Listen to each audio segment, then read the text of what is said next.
First, our National Chaplain, Daniel DePosa of the Department of Nevada. Our National Historian, Jennifer Laux of Nebraska. Our National Sergeant at Arms, Everett G. Shepard III of Connecticut. Next, our National Vice Commanders, Gary B. Leach of California, James C. Kellogg of Minnesota, Charles K. Robinson of New Jersey, Joseph A. Lysick of South Carolina, and Roger P. Matheson of Wisconsin. Please give them all a hand. We appreciate all that you do.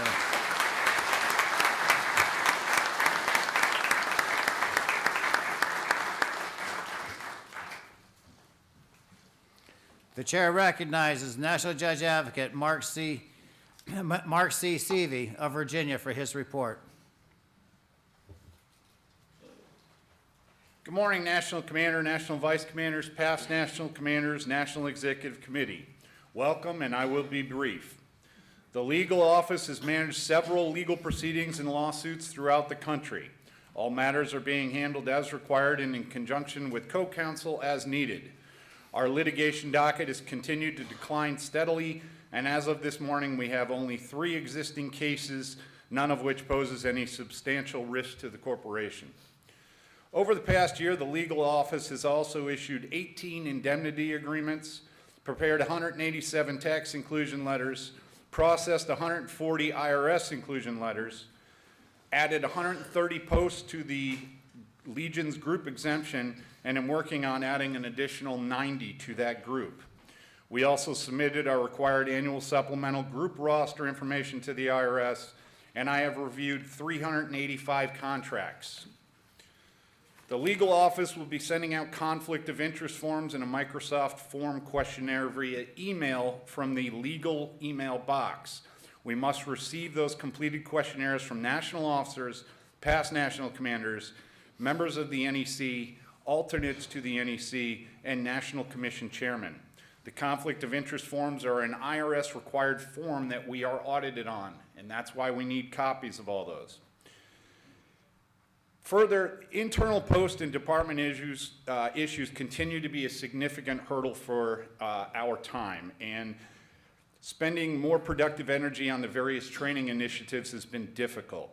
The departments of Washington and Colorado both remain in suspended status, necessitating a lot of travel and energy, and the NJA office continues to be the recipient of an avalanche of emails requesting action, none of which we are able to perform because of our legal structure. Just an example from one day last week, again, this was just one day, a post third vice commander who called us claimed that he had been banned from the post and arrested for trespassing. And he called on National to fire all the post employees, conduct an audit of the post, and to remove an alternate National Executive Committee member. This included a request that the complaint be deemed to satisfy the requirements of the Uniform Code of Procedure for the suspension, revocation, or cancellation of a post charter. That individual clearly had never read the Constitution. Number 2, I had a request from an area vice commander, and again, this is a person who is one heartbeat away from being a department commander. A request from an area vice commander for National to unilaterally remove a district commander, prevent him from ever running for office again, and to potentially cancel the district commander's American Legion membership. Again, this is an individual who apparently has not read our Constitution, which is frightening given that, again, they were one heartbeat away from being the department commander. The third one, and this has got to be my personal favorite, a concerned Legionnaire sent a screen cap of an individual who alleged on social media that a former department commander had stolen $70,000 and further alleged that, quote, the National Judge Advocate is complicit in the we won't suspend your department charter and we'll close the investigation so we don't get a black eye. Not to be redundant, but yet another person who has not read our Constitution. The NJA office neither launches nor closes investigations, and I certainly do not have the power to unilaterally pursue those investigations or curtail any investigation that might be forthcoming. The rules governing investigations are found in the Uniform Code, which is in your copy of the Constitution and bylaws. If you go all the way to the back, you will find it. I did not write those rules. I did not make up those rules. I'm merely trying to follow those rules. But I need help from everyone in this room so that you understand that what a lot of people out in the field are asking the National Judge Advocate's Office to do is unconstitutional. My job is to keep us out of lawsuits, not invite more of them. And so every time I get one of these emails, it requires me to write a response, and the person is generally not happy with my response and decides they need to fight about it. So now I'm in a situation where I'm fighting about an issue that I'm not allowed to talk about via federal law, and while all this is happening, more emails are piling up behind me. So I need one person in each department who understands what's going on, who can communicate to the people there that this is not the mechanism towards airing your grievances with other people in your department. Because I'm here to tell you that every time one of these investigations gets started, it's a conflict between people. The next time I get a phone call with an actual question about something dealing with the 4 pillars will be the first time I've gotten such a phone call. And I will be happy to let you know when that happens. But what we really need is we need every department to take a good look at what your Constitution says and ensure that you're operating in compliance not just with local and national laws, but also what your own documents prescribe as available actions. I've talked to the NEC, I've talked to the commanders, I talked to the adjutants.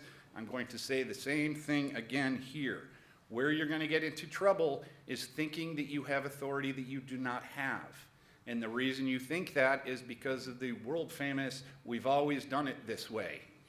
We've always done it this way is almost always wrong, okay? So make sure before you start taking actions that you ensure that your Constitution and bylaws allow those actions to take place.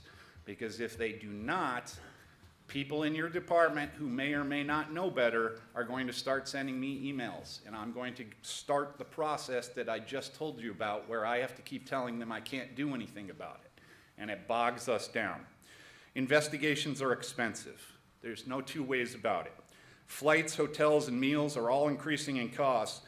And don't forget that all those costs expended by National will be billed back to your department once the investigation is concluded. You do not want an investigation. I can guarantee you that if we come into your department, we will find something concerning to us.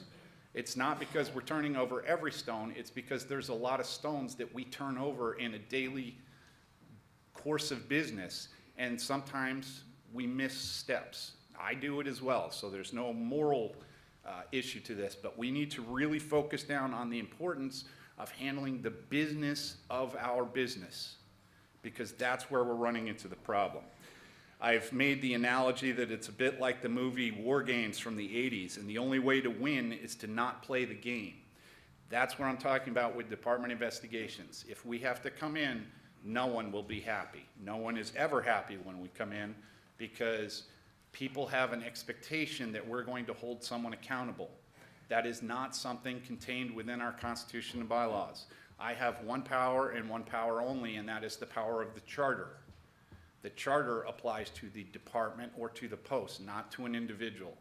So to the extent that there are people out there who are calling for investigations who want us to come in and hold someone accountable, that is not a power available to us.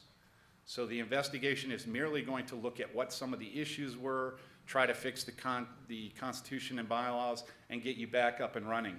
But at the end of the day, those are tasks that you should be performing, not national employees. That is not within the scope or within our bailiwick, if you will, of what we're supposed to be doing. That's a department function, and that is a different corporation from the national corporation.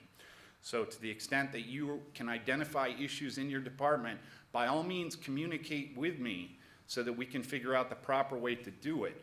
But just know that there are others in your department who are watching you, and they are not shy about contacting me via email to complain about you. And I take that email and immediately forward it back to the department, and then I forget about it. So I don't care about the complaint letters.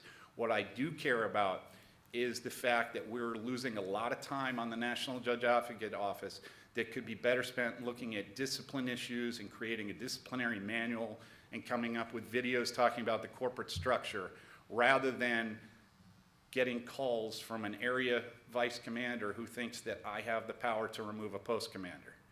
For those, I don't want to ruin the ending of the book, but I do not have the power to remove a post commander. Okay, so just bear that in mind. Mr. Commander, this concludes my report.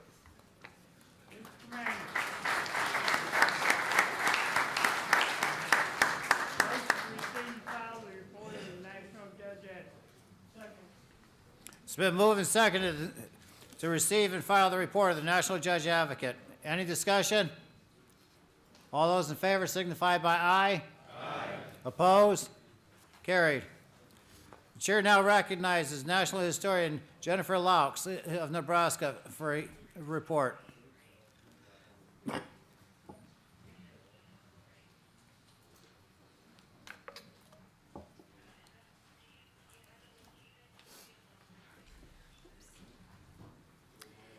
Good morning, National Commander LaCourcier, national officers, members of the National Executive Committee, and guests. First, I would like to say what a great honor it was to be appointed as the 2024-25 National Historian at National Convention in New Orleans back in August. I'm proud to represent the great state of Nebraska. One of my first duties as National Historian was to work with Howard Trace and the library staff to develop various correspondence to send to departments outlining duties of department historians. I also requested that they send me photos, news clippings, and other important memorabilia as National Commander LaCourcier travels around the country so that we can record his visits for posterity. Fall is an important time for American Legion historians. It is the time when we hold our annual history contest. This year was a bit different because of the contest rules set forth in Resolution Number 20, authorization for conducting department history contest and post-history showcase. This year, 11 books, 4 post-level and 7 department level, were submitted digitally prior to August 1st and were judged by 7 individuals under the leadership of past National Historian Edward DeGumbia. The following results were announced on August 24th at the National Historians Luncheon. So keep in mind, these are all the digital entries. First place, Post History, Pony Express, Post 359 out of St. Joe, Missouri, developed by Jerome Goolsby. Second place, Post History, Charles F. Thomas IV, Post 117, Palm Bay, Florida, developed by Dana Jackson.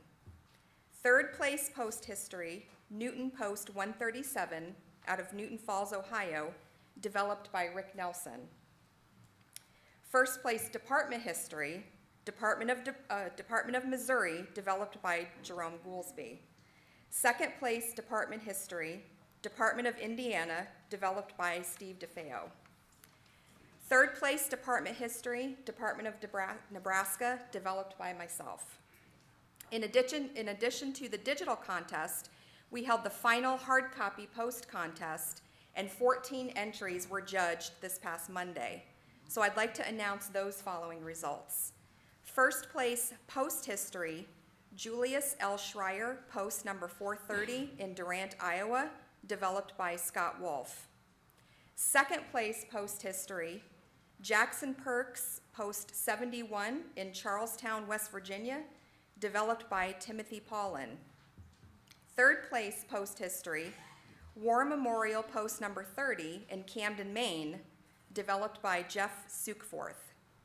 So for every post and department who submitted an entry, even if you didn't win, your efforts are certainly appreciated by everyone in the American Legion, and you can be proud of the work you have done to record your history.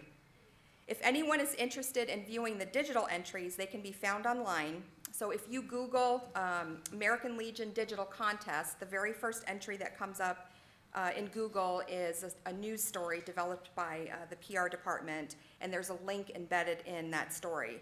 And also, the library staff, they were kind enough to develop a QR code, so all you have to do is snap a picture of that with your smartphone, and it'll take you right to the webpage.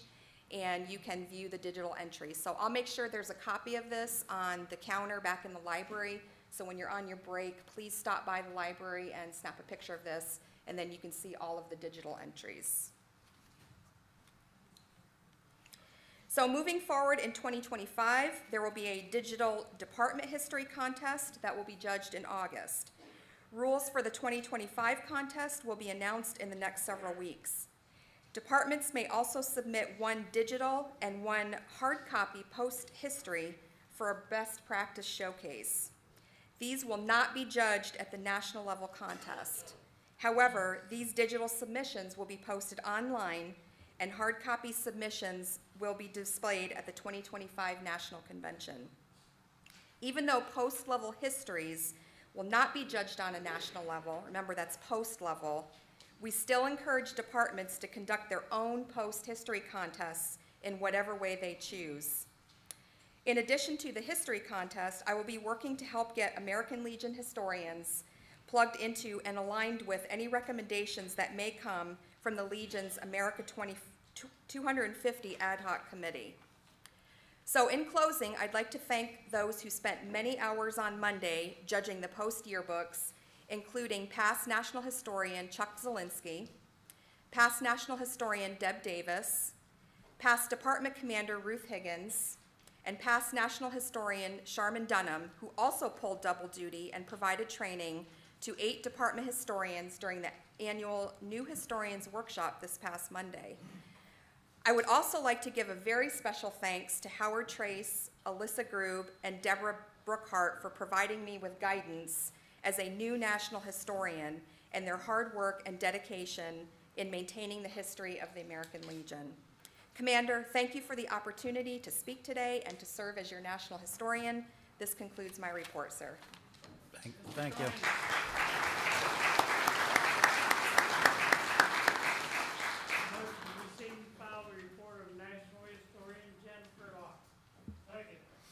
It's been moved and seconded to receive and file the report of the National Historian. Any discussion? All those in favor signify by aye. Aye. Opposed? Carried. The chair now recognizes National Adjutant Rodney K. Rowland of Georgia for announcements. All new NEC men need to report to the photo team during the lunch hour for portraits. Other NEC men or chairmen who want a new photo may also visit in the men's lounge outside the men's restroom on this floor. During lunch, you will also find that we have a wide variety of food choices for purchase in the basement. That concludes my announcements, Mr. Commander. Thank you. The chair now recognizes past National Commander Daniel J. Seehafer of Wisconsin for the presentation of an American Legion Patriot Award.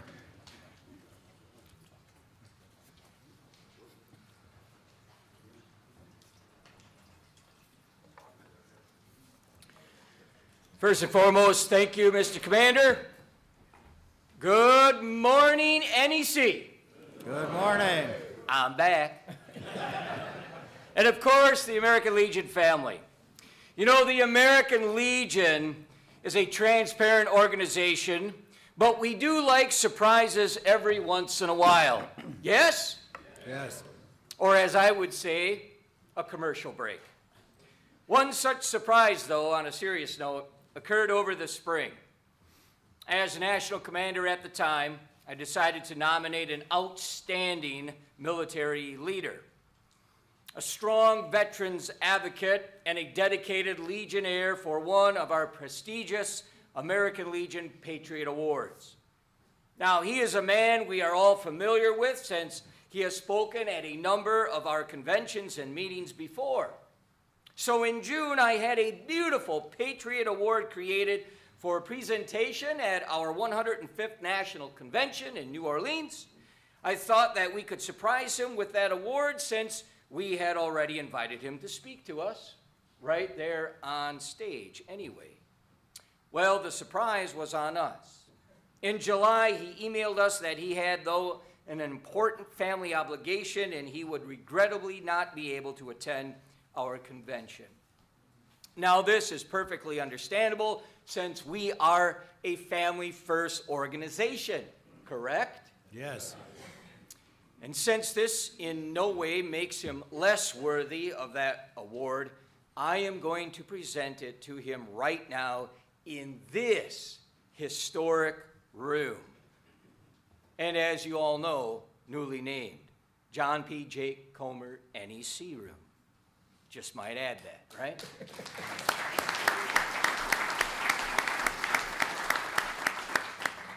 And so, with further ado, with the 17th Sergeant Major of the United States Marine Corps, Michael Barrett, please join me so I can present him with his long overdue and much deserved American Legion Patriot Award.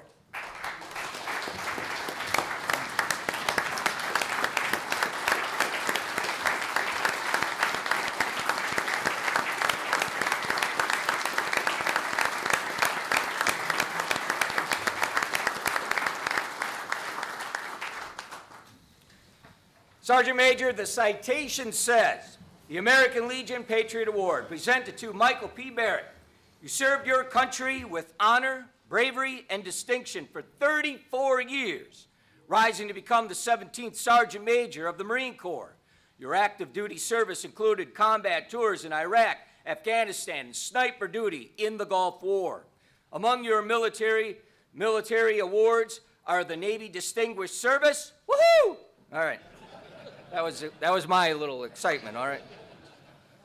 Legion of Merit, Bronze Star with Combat V and Gold Star. Victorious Service Medal with Gold Star. Navy Marine Corps Commendation Medal with Combat, again, V and 3 Gold Stars. Navy Marine Corps Achievement Medal with 2 Gold Stars. Combat Action Ribbon with Gold Star. And the Presidential Service Badge. A proud member of the American Legion Post 18 in Bloomington, Indiana. You have been an outstanding leader and spokesman for the American Legion's Be the One mission to prevent veteran suicide. You have inspired thousands of American Legion delegates at previous national conventions with your Get It Done message, delivered with the genteel demeanor, of a Marine Corps drill instructor. All right. Seriously, your vital efforts for America's veterans epitomize the American Legion's ideals of public service. On behalf of the more than 2 million members of the American Legion family, thank you for your patriotism and service to America. Sir?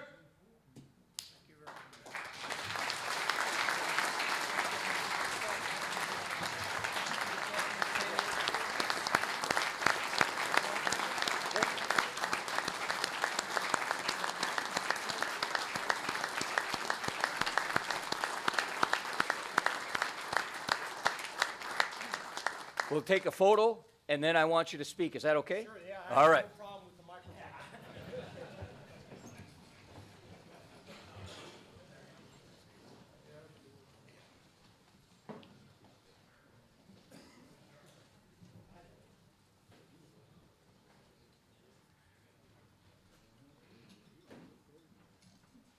Yeah, I don't mind microphones at all, and I'm sorry, but I may disappoint a few of you, for those who've heard me speak before up on the big stage, but I did promise everyone I was not going to use the F word, because there's no place in this particular venue right now to use the word fuck.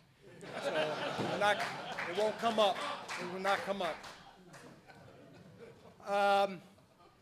But I do have to say that I was not expecting to be recognized with this wonderful award. Absolutely not. And I learned on Saturday that design was to surprise me in New Orleans after some remarks, but as we have all experienced in our young years, life happens. And I was unexpectedly called away for a couple of major family events and things. And we've all dealt with them.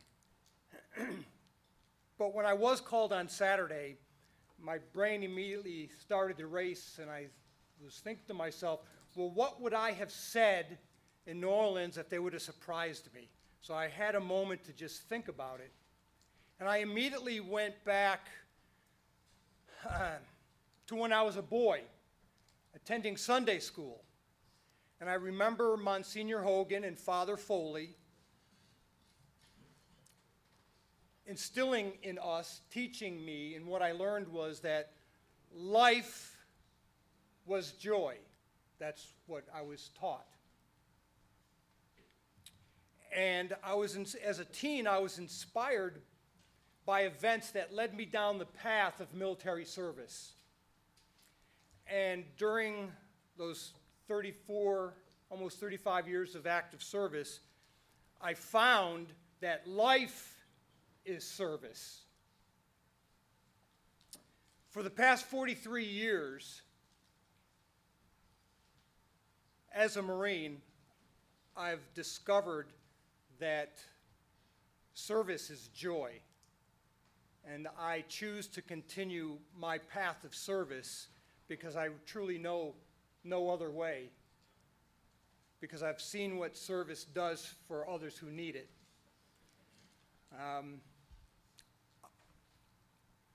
I'm grateful for this award. I did not expect it.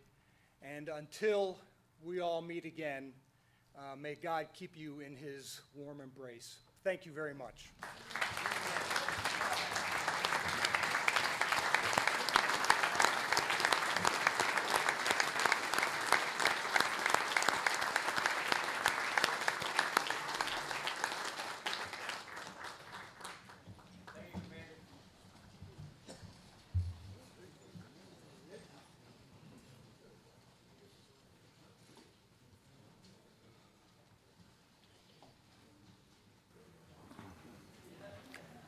Chair recognizes Chairman of the Resolution Subcommittee, William W. Kyle of West Virginia, for a report on resolutions.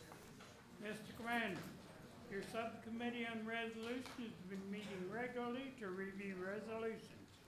We have 23 resolutions that will be presented, coming from the commissions and the committees who will make reports. Any resolution seeking National Executive Committee approval will follow the report of the commission. All resolutions have been disposed of by other action or held for further study and will be reported on an addendum. Our thanks to the commission for their efficient and accurate handling of the resolutions for this meeting.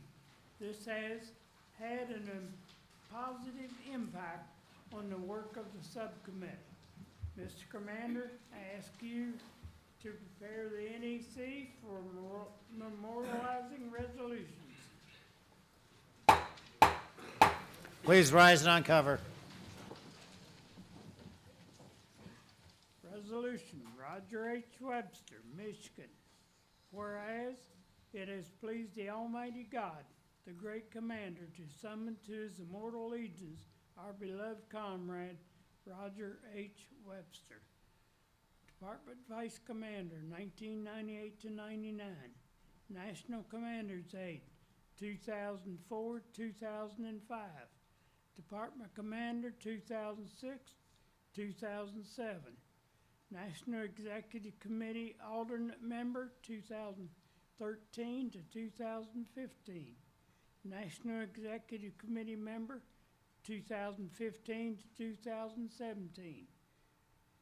And whereas we humbly bow to the will of divine providence while ever cherishing in our hearts the memory of his distinguished service to our country and his outstanding contributions to American Legion comradeship.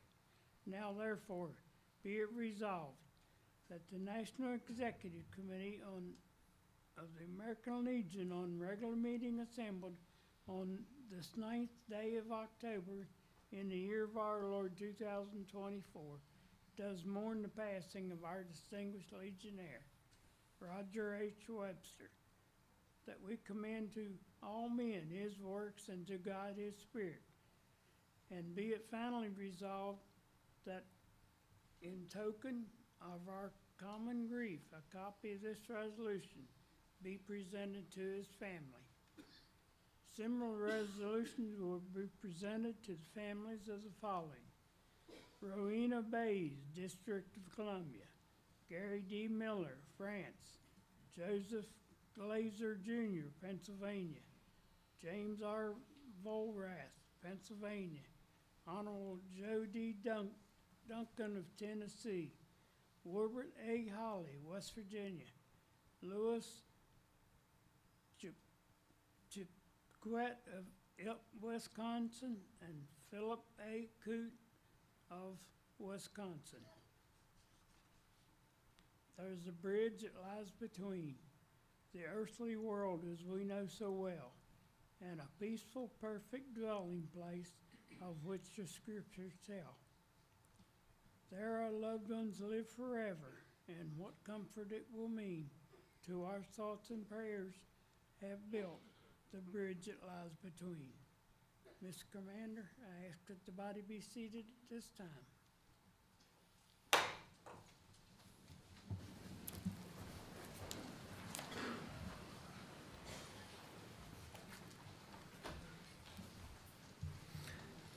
I now call on past National Commander David K. Rabine of Iowa for the American Legion Department Advisory Committee report.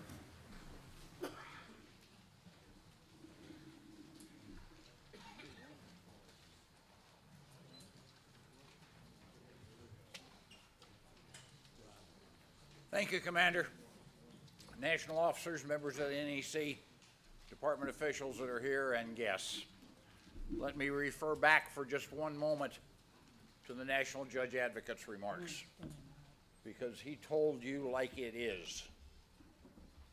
If we have to come into your department for a formal investigation with a potential suspension of your charter, you're not going to like what happens next, because it's going to take at least a year, probably 2, to put the department back together and get you back on the right road. So let me bring you up to date on some things that are going on. This committee has been one that there was no direct formal direction like is in the outline of authorization. And so we have spent the last year pretty much making it up as we went along. That period is over now. We're beginning to develop a standard operating procedure that you will see as an attachment to a resolution at the spring meetings, so that we can more formalize the actions of this committee. We're also creating job descriptions for those on-site administrators that are national employees, because their jobs are much more like being a department adjutant than they are being a membership engagement coordinator. And so those are unique job descriptions that we're getting put together. But let me catch you up on where we stand with the departments that we're looking at, that we're working with. First off, in Washington, and let me remind you that our committee chairman, Tom Bach, cannot be here because of open heart valve replacement surgery last Monday. That's why I'm doing the report this time. Tom has been acting as the lead in the Department of Washington. Obviously, he cannot do that now, and so past National Commander Charlie Schmidt from Oregon is taking over that lead duty in Washington. I'm handling Colorado, and I will also give you a few remarks later on in this report about the District of Columbia. Past National Commander Denise Rohan is the lead there. In Washington, we've made progress. We're waiting on the results of a court case. Right now, they have approved, their membership has approved a new constitution and bylaws. They have approved new acting officers, and I say acting officers because they can't be department officers until the charter is restored. Right now, we're working on plans for transfer of authority from national back to the department when that charter is restored, because there's always going to be some issues that have to be addressed. And so the plans for that transfer of authority are in progress. We hope that we won't have to wait until May to do the restoration of the charter. There's talk of a special NEC meeting that we can present a recommendation to reinstate the charter of the Department of Washington. If that doesn't work out, then it will be, that recommendation will be made to you in May. Colorado, we are not quite so far along because we had some issues with the IRS and 990s that had to be worked out. And our national treasurer did not feel that we could start the formal process to restore the charter until those were worked out. He believes that that will be taken care of in November. And so right now, this is the process that we will go through in Colorado. We tested that process in Washington. It worked there. We hope it will work also in Colorado. We're identifying a small group of Legionnaires that we will work with to write the first draft of their new constitution and bylaws. Right off the bat, we get questions of why do we need a new one? Why can't we just take the old one, fix what's wrong, and go with that? Well, there's two reasons there, in my view. The first one being that if we review the old documents, we open the potential for conflict and finger pointing. And what we're trying to do is do away with conflict. The second one, I believe, is more important, because if we write new documents, this set of Legionnaires in Colorado have ownership of those new documents. It's not something that they were given and tweaked. It's something that they created, and I believe that that feeling of ownership will help them come back together, because there was serious conflict in Colorado. That first draft from that small group will go to what we're calling a constitutional convention. Each district in Colorado will elect 2 delegates to that constitutional convention. This looks like Paris and then St. Louis, and that's exactly what it's based on. Because in St. Louis, each state selected people to go to the St. Louis caucus to write the Constitution and bylaws. They will create a final draft that then will go to a special convention of the Colorado Legionnaires to be held in Fort Collins on January 23, 24, 25, where they will consider that final draft to make any changes that they believe are necessary and hopefully approve that final draft and then elect their acting officers. The instructions in Washington, the instructions in Colorado, let's not get bogged down trying to write the perfect document. Let's get a working document so that you can take control of your own affairs again, and then if you decide it needs amended, you can do that down the road. And I want you to think back to the Philadelphia Constitutional Convention where they wrote the U.S. Constitution, because that's exactly what they did. They created a working document, they all agreed, they all signed, but they all knew there were going to be amendments coming in the near future. That's the Bill of Rights. And so we don't want our Legionnaires in Colorado to get bogged down writing the perfect document. We'd be there for weeks instead of days. Once we get those acting officers elected, then we'll begin the transfer of authority in Colorado.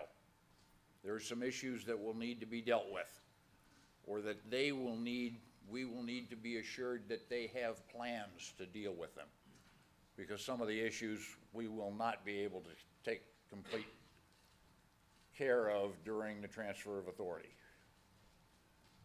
It is our hope, and there's lots of ways this can fall apart, it is our hope to bring you a recommendation in May to restore the charter of the Department of Colorado. One of the big problems that they have to face on their own, some of the Legionnaires in Colorado had trouble abiding by the decisions of the group. They have to show us that they can do that, because it's the group that rules. not individuals.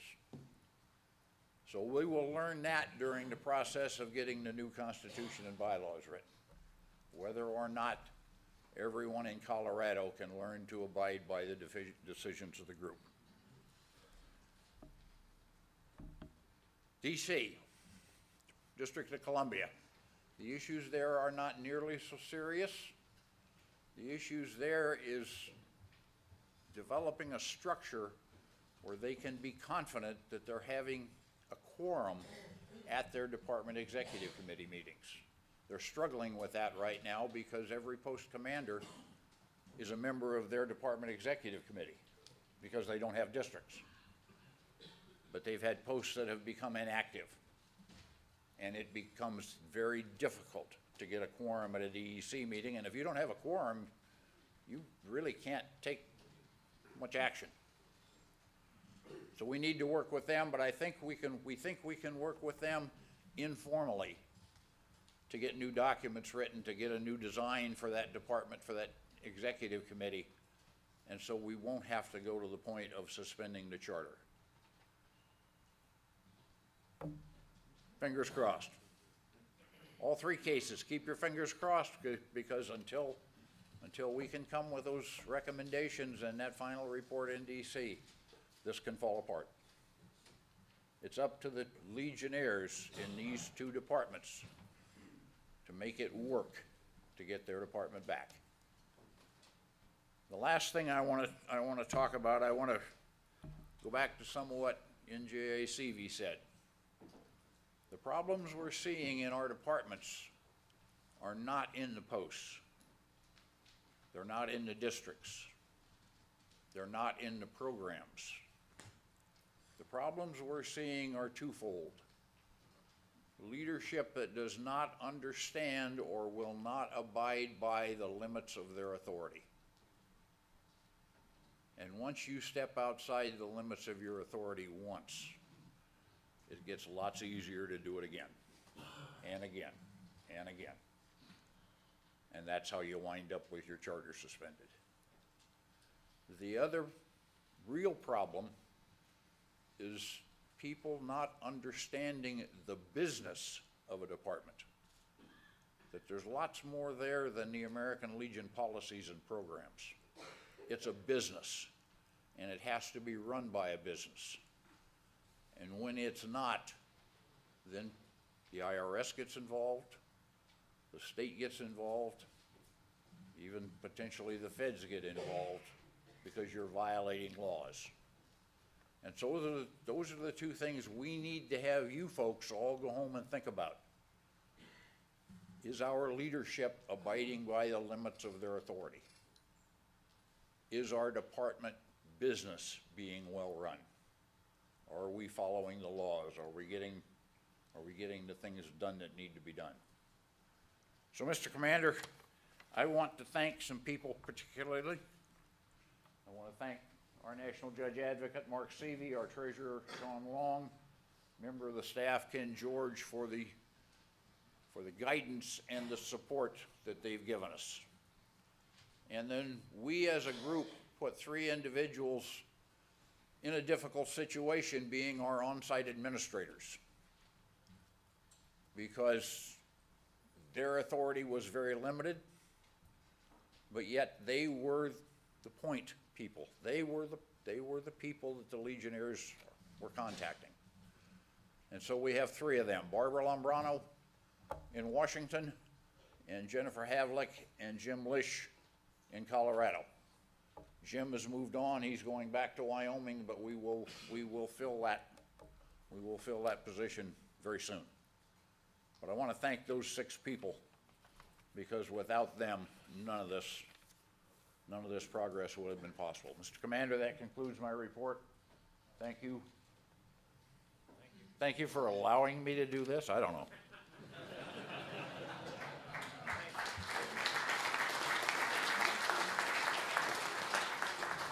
Mr. Commander, motion to receive and file the report of the Department Advisory Committee. Second. It's been moved and seconded to receive and file the report of the Department Advisory Committee. Is there any discussion?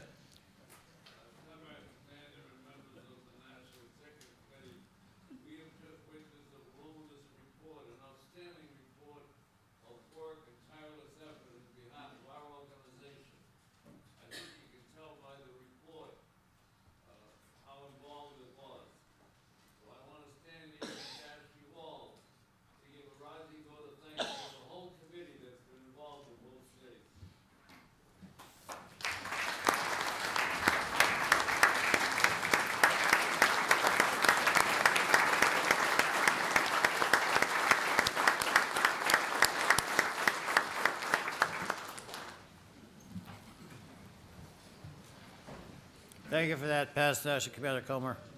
Is there any other discussion? Hearing none. All those in favor signify by aye. Aye. Opposed, nay. Carried. Chair now recognizes Paul Evenson of South Dakota, Chairman of the Marketing Commission, for the purpose of a report.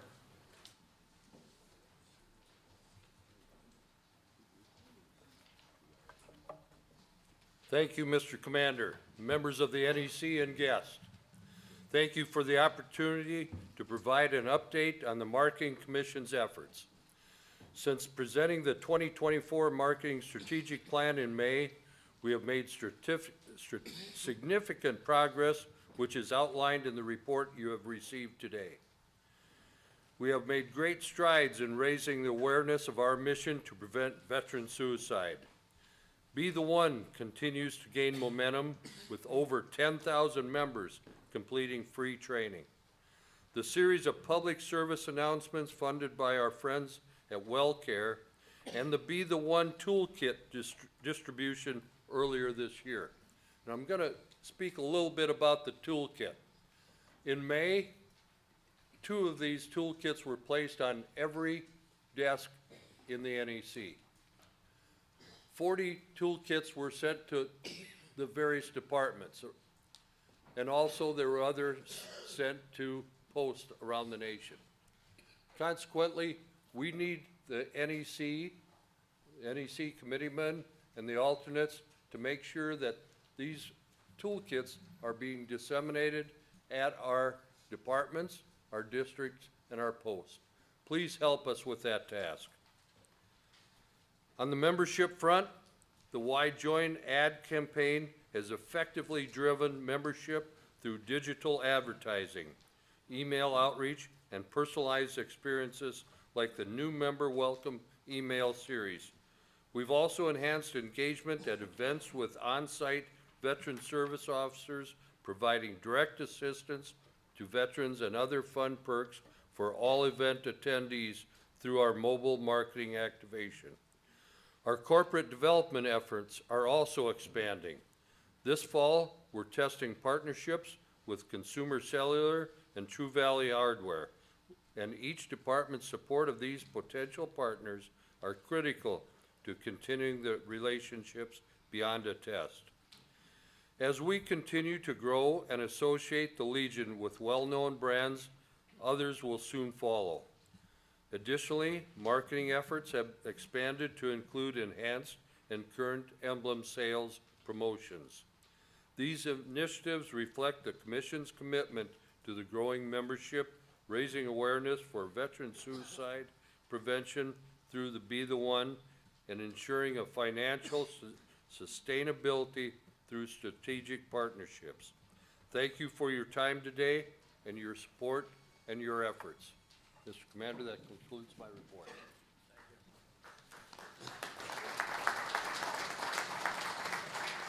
Mr. Commander, motion to receive and file the report of the Marketing Commission with the exception of one addendum.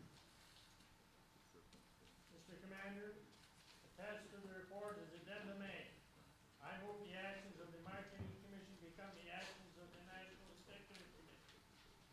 Second.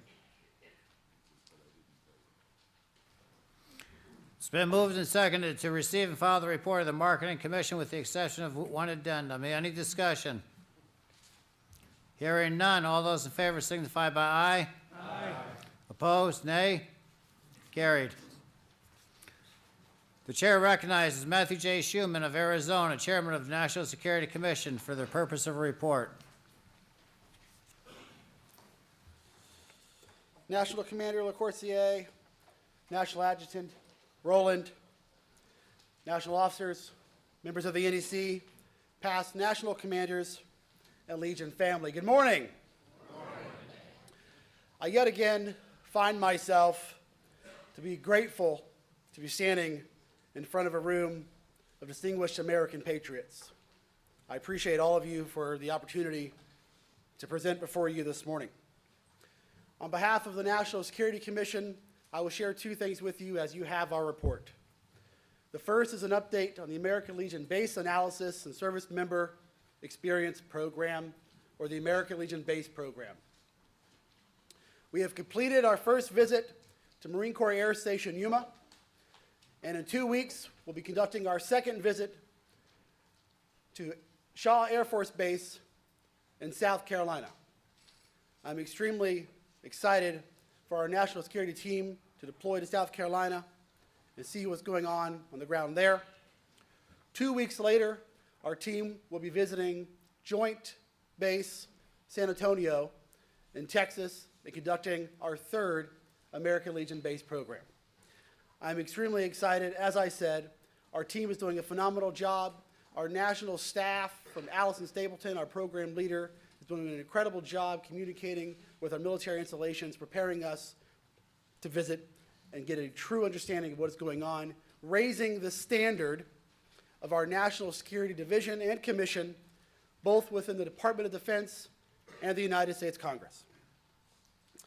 Second, at the 105th National Convention, the Commander's Advisory Committee directed the National Security Division and staff to fully audit not one, not two, but the 14 resolutions that we have on the books in relation to our immigration policies. Our national security staff, Catherine Ryan, has done a phenomenal job taking on the monumental task of working across the nation with departments, immigration experts, think tanks, people who know what they're doing to be able to reduce the number of resolutions we have, reduce replicated provisions, ensure that we are on the right side of this. And before you today are 3 resolutions that we will encourage adoption. This covers everything from securing the borders, supporting our Border Patrol agents, doing exactly the things that past National Commander Seehafer and I witnessed on our individual visits to the southern border. Additionally, there are 2 other resolutions that we will encourage you to reaffirm. Really, they support the men and women who are serving and protecting as the front line through our border security and our National Border Police. With that, and third, I'll end with this. I'm excited, very excited, that our National Commander and our National Adjutant has seen fit to take our National Security Director away from us and promote him to be the Executive Director of Government Affairs in our Washington, D.C. office. And I'm extremely excited, Director Marquez. Thank you, sir. Congratulations.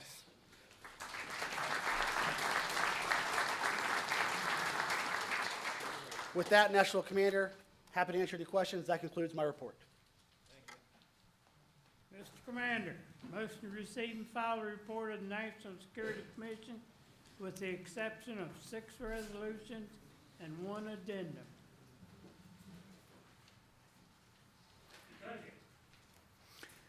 It's been moved and seconded to receive and file the report of the National Security Commission with the exception of 6 resolutions and 1 addendum. Is there any discussion? All those in favor signify by aye. Aye. Opposed, nay. Carried. The chair recognizes David F. Wallace. Oh, I'm sorry. Sorry about that. Got ahead of myself.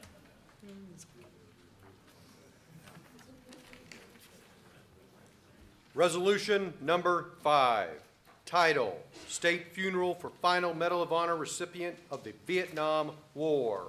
Origin, Resolution number 30, 2024 National Convention from the Department of Utah. Resolved that the President of the United States be requested to designate a state funeral for the last Medal of Honor recipient of the Vietnam War as a final salute to the millions of men and women that collectively served in our armed forces during this war. Mr. Commander, this resolution has the approval of your National Security Commission and your Subcommittee on Resolutions, and I move for its adoption. We have a motion on the floor and a second to move on the adoption of the resolution as read. Any discussion? All those in favor signify by aye. Aye. Opposed? Carried. Resolution number 6, title, Support for Concurrent Receipt of military retirement pay and Department of Veterans Affairs disability compensation for all military retirees. Origin, Resolution Number 1, 2024 National Convention from the Department of Tennessee. Resolved that the American Legion strongly supports legislation that would allow all military retirees, including those medically retired with less than 20 years of service, to receive concurrent receipt of their military retirement pay and Department of Veterans Affairs, VA, disability compensation without offset. And be it further resolved that the American Legion urges Congress to amend Title 38 to extend concurrent receipt of military retirement pay and VA disability compensation to all medically retired veterans, regardless of their years of service.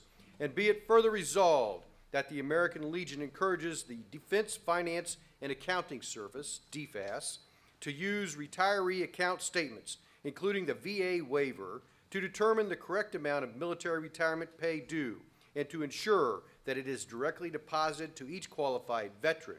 And be it finally resolved that the 2016 National Convention Resolution Number 224, support for concurrent receipt of military retirement pay and VA disability compensation, National Executive Committee Resolution Number 4, disabled veterans tax, are hereby superseded and rescinded. Mr. Commander, this resolution has the approval of your National Security Commission and your Subcommittee on Resolutions, and I move for its adoption. We have a motion and a second on the floor to accept Resolution 6 as read. Any discussion? All those in favor signify by aye. Aye. Opposed? Nay. Carried. Resolution number 7, title, Rebuilding the Civil-Military Relationship in America. Origin, National Security Commission. Resolved that the American Legion endeavors to collaborate with Congress, community leaders, social and fraternal organizations, and the Department of Defense to rebuild public trust in the military by promoting the societal value of national service in all forms, and to emphasize that our military is a global force for good. And be it further resolved that the American Legion collaborate with the media to promote a more accurate, positive, and fair portrayal of our armed forces and veterans, to promote and instill the societal value of national service. And be it further resolved that the American Legion works to engage the American people, to remind them of the vital role that the military holds in our nation, the collective social responsibility in safeguarding our national security, and to engage their communities in reasserting the positive image of our military and veterans. And be it finally resolved that the 1994 National Convention Resolution Number 251, the honorable nature of military service, is hereby superseded and rescinded.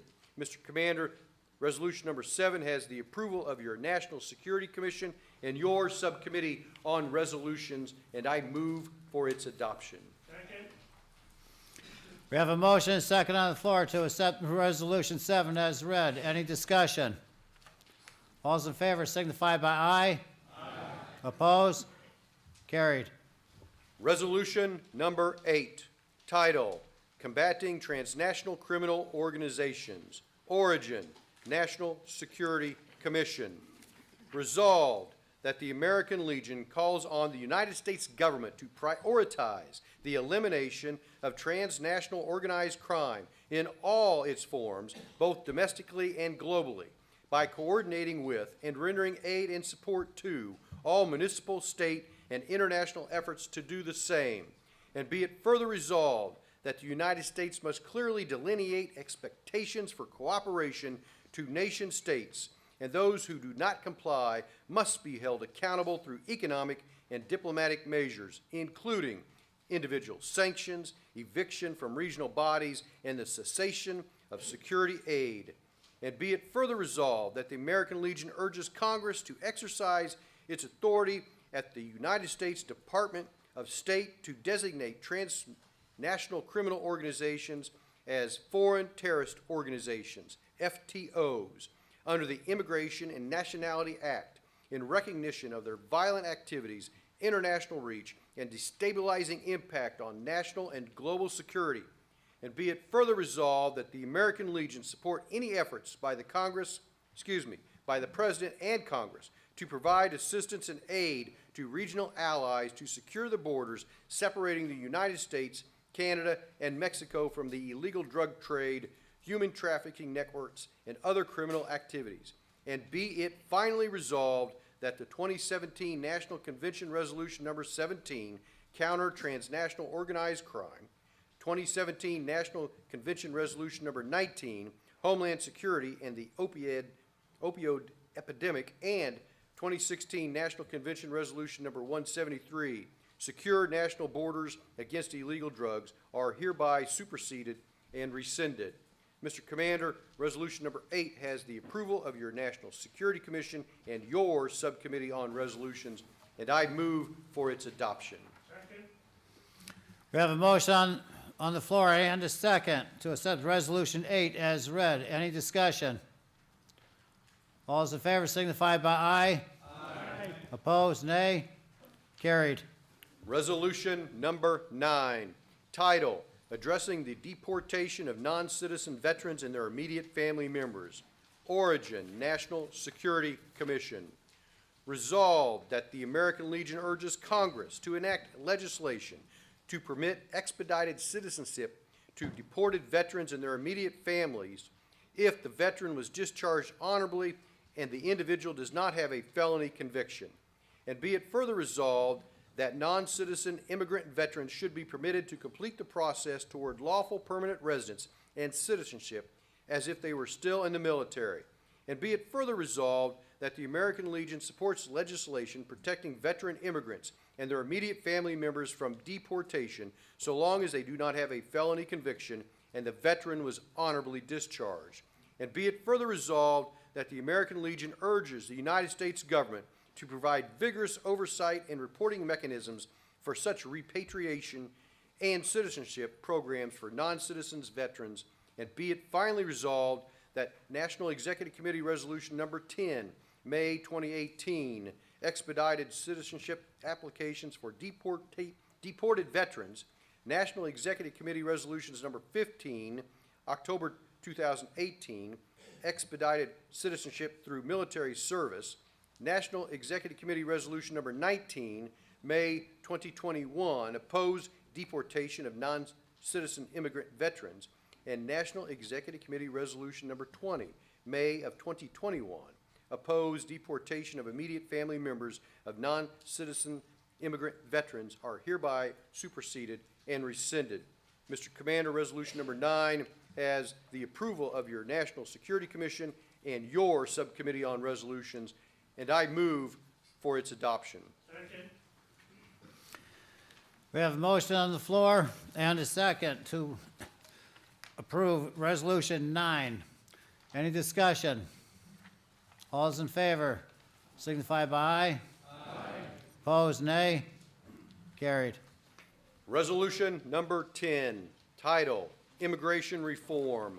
Origin, National Security Commission.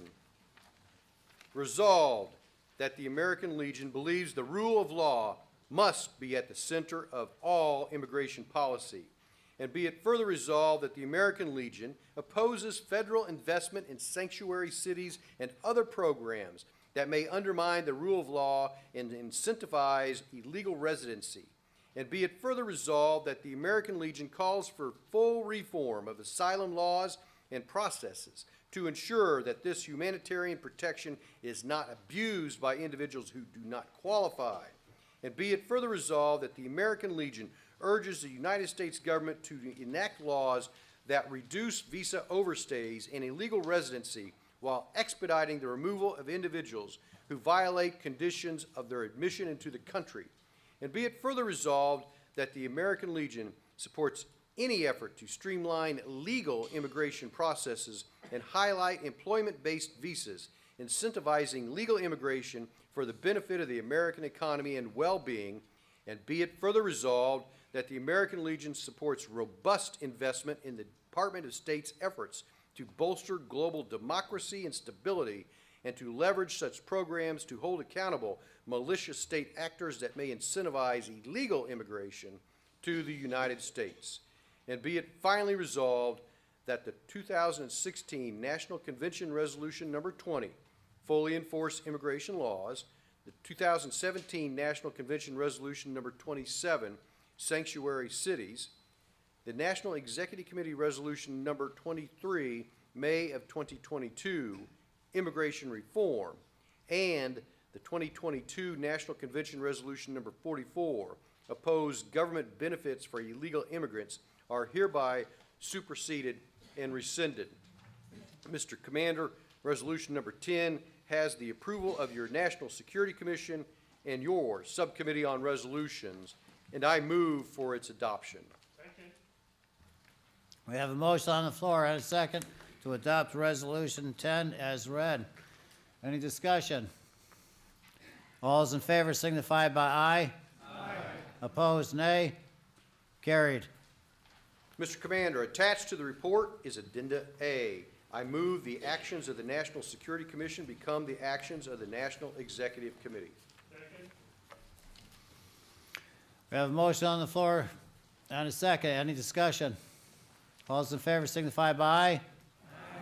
Opposed, nay. Carried.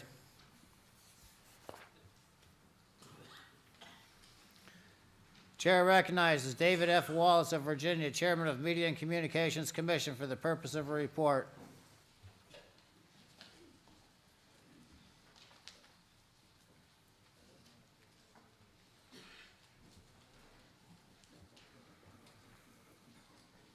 Commander, national officers, members of the NEC, and friends. The American Legion Media and Communications Commission has directed your staff to focus on 3 national priorities in 2024: veteran suicide prevention, membership improvement, and corporate financial stability. Foremost, Media and Communications Deputy Director Henry Howard has led a phenomenal effort to advance the American Legion's Be the One mission through every possible media channel. Those of you who follow national social media postings and web treatments can see nearly every day that those efforts are paying off.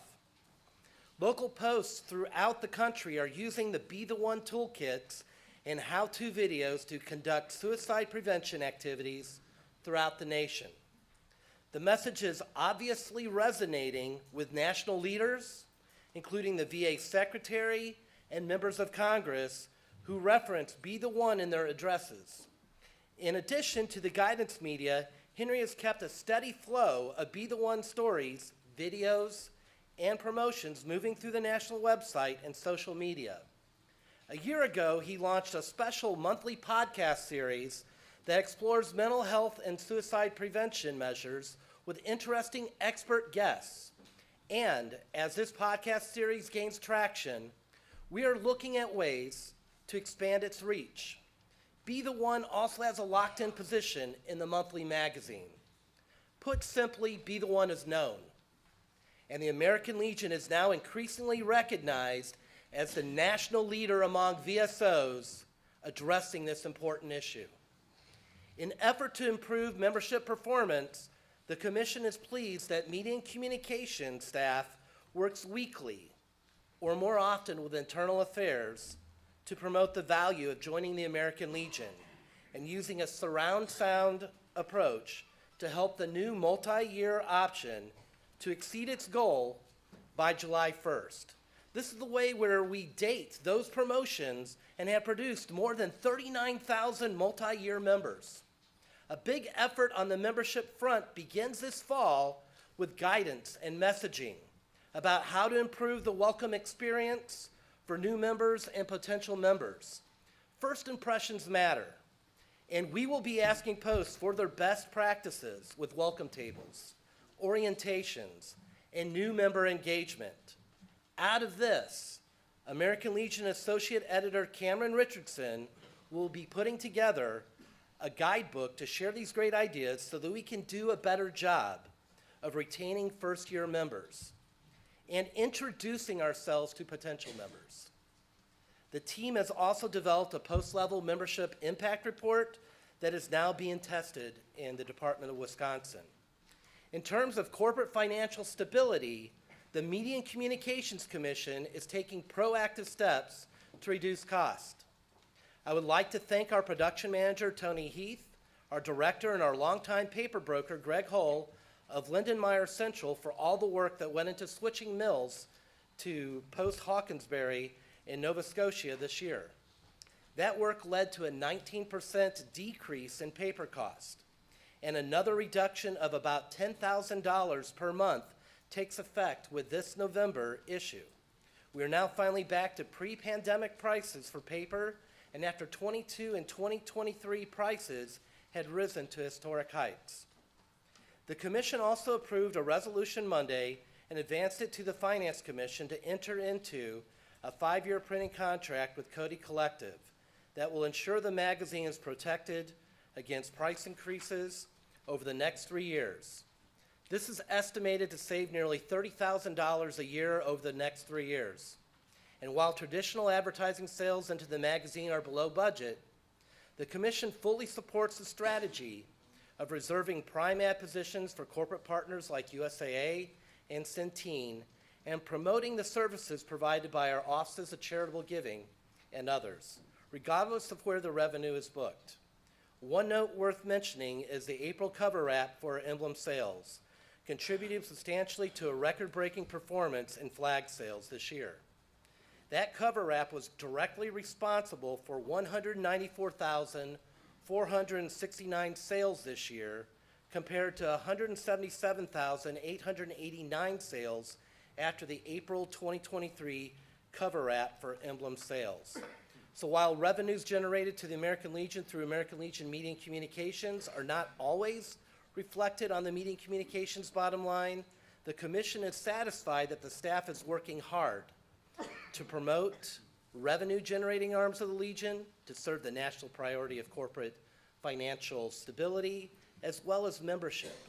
Essentially, the business model is in a state of evolution, and the Commission looks forward to working with leadership to bring the Media and Communications business model into line with the organization's highest priorities.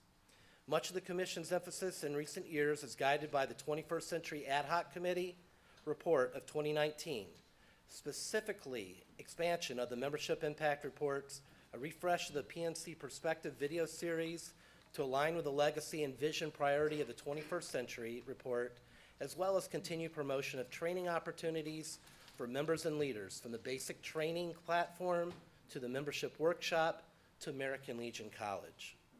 And I would like to add, Commander, for what I feel is the best staff, Media and Communications, anybody that's in here or behind the scenes back there, I really do give my sincere appreciation for all the excellent work they do behind the scenes, and I would ask for everybody to give these unseen people a round of applause, please.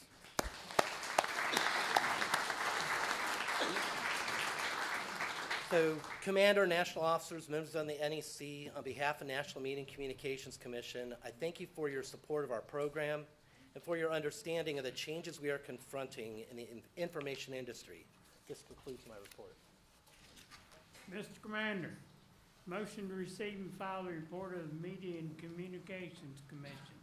There are no resolutions and no addendum. Second. It's been moved and seconded to receive and file the report of the Media and Communications Commission. There are no resolutions and no addendum. Any discussion? All those in favor signify by aye. Aye. Opposed, nay. Carried.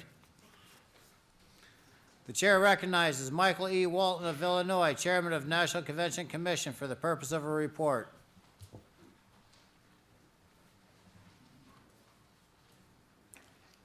Good morning, Commander and members of the NEC.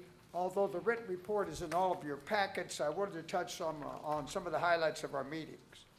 Mr. David Priester, the Chief Judge at Contest, gave an excellent report and updated the Commission on the color guard and band contests that were conducted at our national convention this year.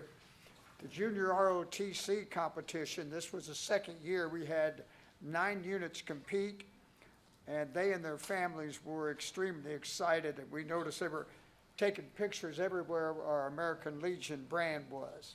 And we're anticipating even more units to participate in Tampa next year. A question and answer period was held with Mr. Priester. and afterwards he was reappointed as chief judge, has accepted that appointment, and we look forward to our continual professional involvement with Mr. Priester and all of his contest judges. Herbie Petit, president of the 2024 American Legion First District Convention Corporation of Louisiana, gave a preliminary report on the 2024 National Convention in New Orleans. His final report will be available at the spring 2025 meetings. Overall, the 105th National Convention in New Orleans was really a tremendous success. It really was. We're very pleased with it. The members of the commission each submitted a written and then a verbal report regarding their assignments at the 105th National Convention in New Orleans. As you might recall, we conducted a survey in New Orleans, and we had a lot more participants this year in the survey than in the past, so it's going to take us a little longer to evaluate the responses from the attendees, and we should have that information for you at the spring meetings. Past National Commander Clarence Hill, 2025 President of the American Legion National Convention Corporation of Florida, gave an oral report on our up-and-coming National Convention in Tampa Bay, which is August 22nd through 28, 2025. My team and I will be making a visit in December for our annual technical site visit, and we're all looking forward to an outstanding convention in Tampa. In your packet, you will find Addendum A, which includes one resolution, number 22, we received from the Department of Illinois regarding sanctuary cities bidding on national conventions. The recommended action by the commission was to reject the resolutions. We have 3 cities bidding to host the 2031 112th National Convention of the American Legion. They're Atlantic City, New Jersey, Philadelphia, Pennsylvania, and Pittsburgh, Pennsylvania. All of our future convention dates and cities are in our written report. I want to give special thanks to Director Bridget, Ellen Miller, Deanna Woodburn for their hard work, and also we had Reggie Mathis back to help us at the convention. And we're also glad to have Andrea Watson back. As you know, Andrea was on maternity leave, and she has a beautiful new little fellow running around by the name of Dylan, and we're glad to have her back. And lastly, we have special thanks to all of our vendors who helped make that National Convention, New Orleans, such a success. That concludes my report. Commander, thank you for allowing me to serve.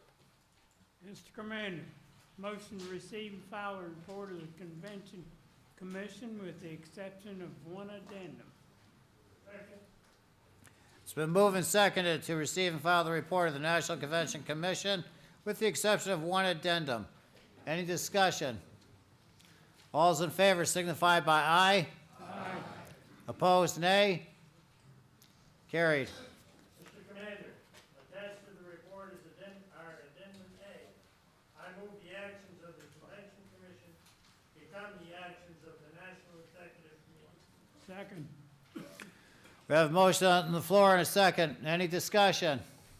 All those in favor signify by aye. Aye. Opposed, nay. Carried. At this time, the chair recognizes Americanism Commission Chairman Mark A. Avis of Massachusetts for the purpose of a report.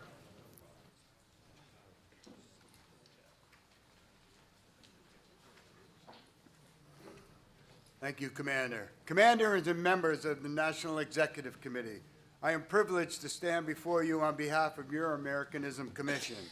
Copies of my detailed written report have been distributed for your review, so I'll only brief you on the highlights.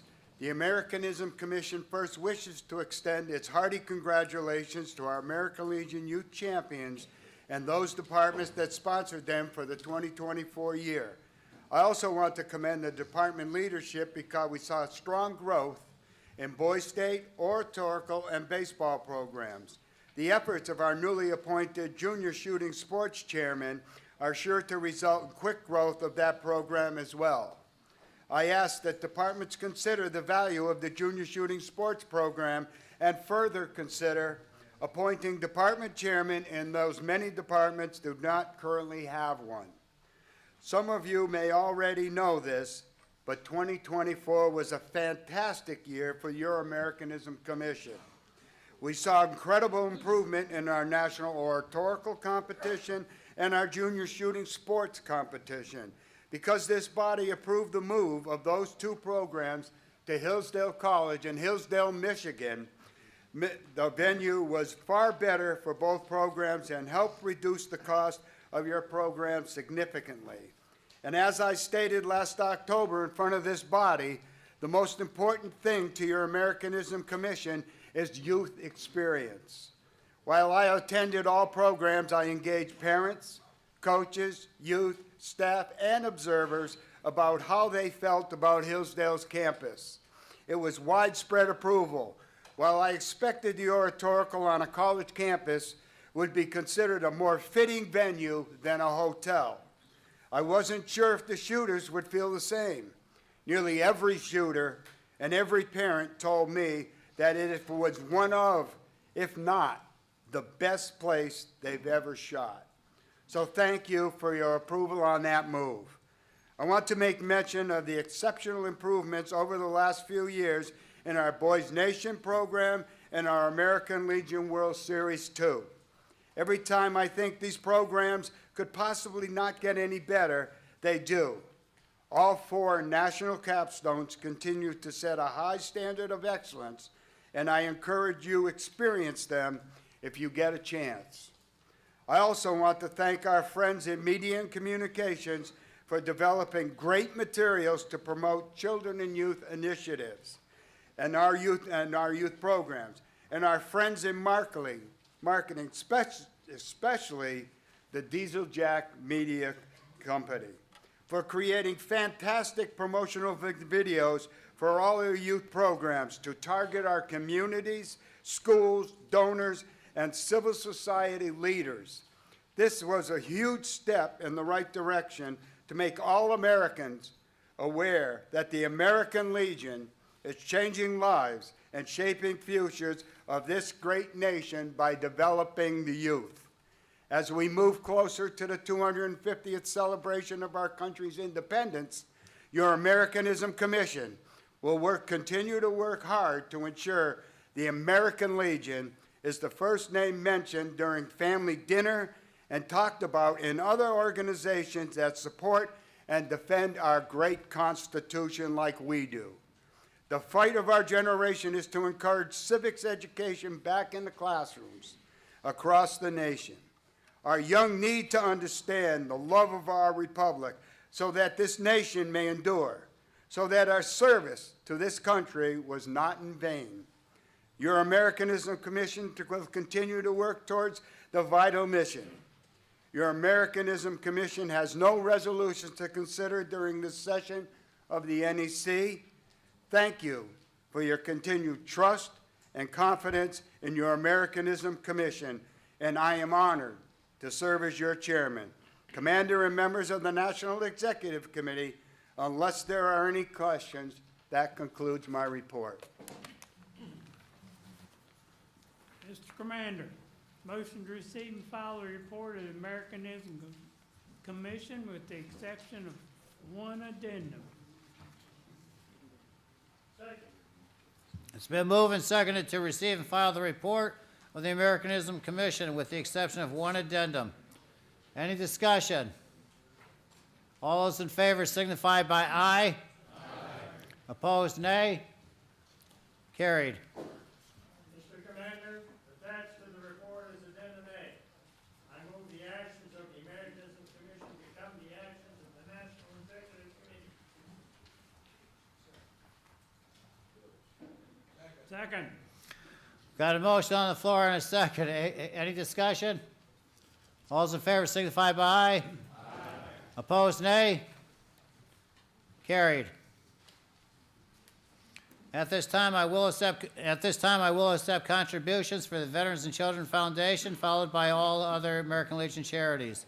National Vice Commander Chuck Robbins, please assume the chair.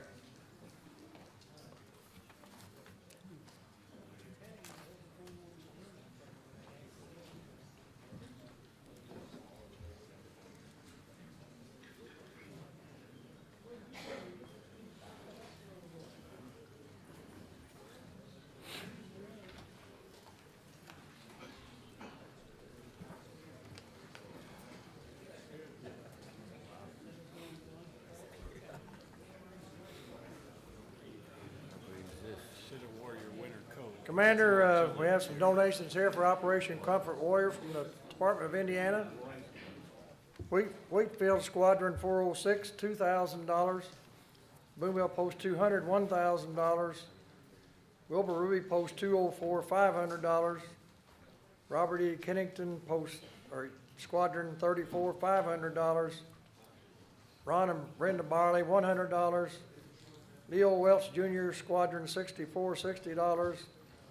University Veterans Post 360 here in Indianapolis, $23. Larry Lowry from Logansport, Indiana, $100. Rich and Andy Woodkey from Logansport, $100 for a total of $4,383.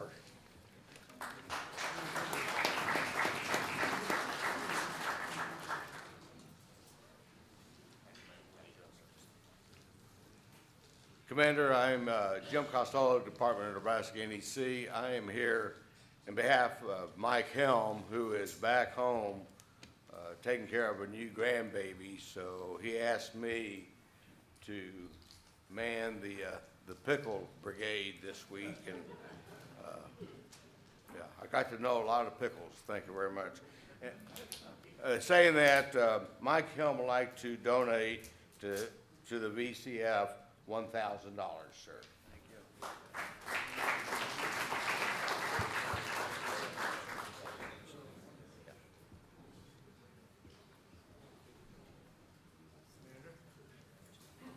Department of New Hampshire at the National Convention, we made a donation of $12,500, thinking that made our goal, and it wound up, we were informed, no, we were $277.33 short. So here's the balance. So we are caught up.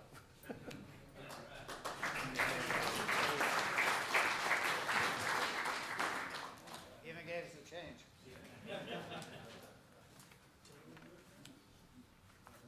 All right, thank you, everybody. Thank you very much.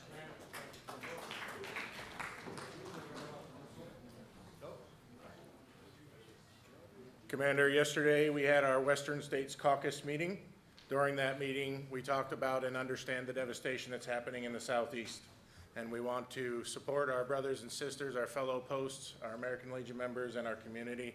So from the Western State Caucus, we are donating from a pass the hat, $1,742.18.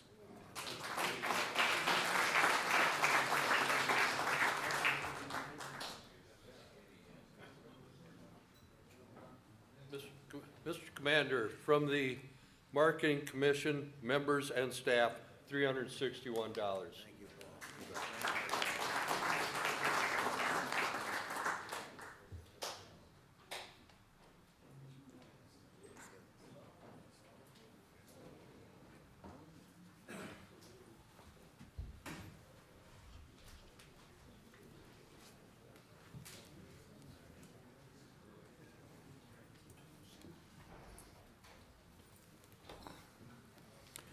Thank you for those donations. At this time, the chair recognizes Internal Affairs Commission Chairman Robert E. Newman of Indiana for the purpose of a report.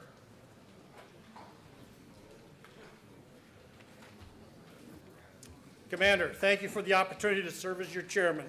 Members of the National Executive Committee, fellow Legionnaires, ladies and gentlemen, you have my report of our actions and deliberations before you. The commission reviewed 13 resolutions, and we forwarded the ones we deemed essential for this meeting.